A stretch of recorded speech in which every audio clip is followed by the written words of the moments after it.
तुम्ही देशील विधेयतच आलेली आजपर्यंत.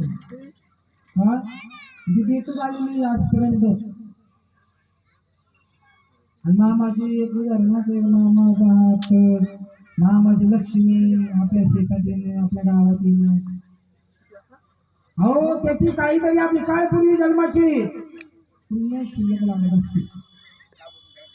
तेव्हा हा भगवंताचा दरबार आपल्या गावात येऊन शिकत असतो ना. साधी गोष्ट मामाची लक्ष्मी जिथे आपल्या गावात आल्या होती उभ्या मारल्या करत नाही. मामा असताना मामाची लक्ष्मी उभ्या मारल्याने करत होती.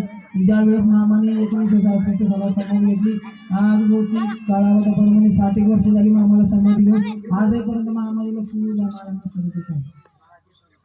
साधी गोष्टी उभ्या मारण्याने जर लक्ष्मी करायचं आपण स्वतःचा बल आपण स्वतःच्यावर सेट बोलू शकत नाही. स्वतःची बकरी आपण स्वतःच्यावर सेट बोलू शकत नाही. का त्या भगवंताच्या लक्ष्मीने खाल्यानंतर भगवंताची ताकद बी तेवढी द्यायची. हा भगवंताची तेवढी ताकद बी द्यायची. जर एक हा भगवंत देता नाही तर मामाला दरवाजून बंद पडतो. आपल्या काही गाव पडलेली होती तेव्हा मामा जरा जगाला कधी बोलवलेलं असतं.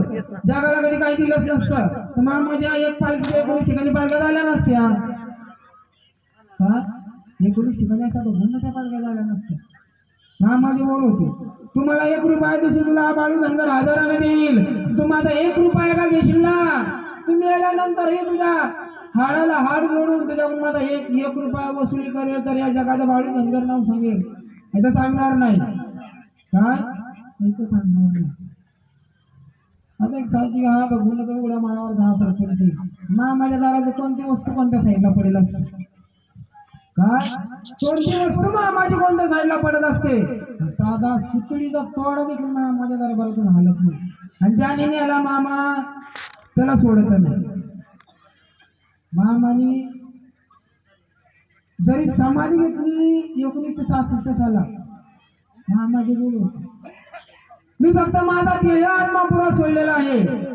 काय मी माझा फक्त ध्येय आत्मा पुरा सोडलेला आहे.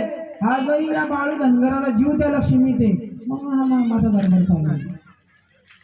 आजही मामा आताही मामा हल्ल्याही मामा आपल्या जवळ आहे. काय सध्याही मामा आपल्या जवळ मामाच्या जवळ जगपर्यंत चंद्र सूर्य आहे या धर्तीवरती तत्पर्यंत या जगात या बाळू धनगराचा घंटा निरत राहील. जगपर्यंत या जगात चंद्र सूर्य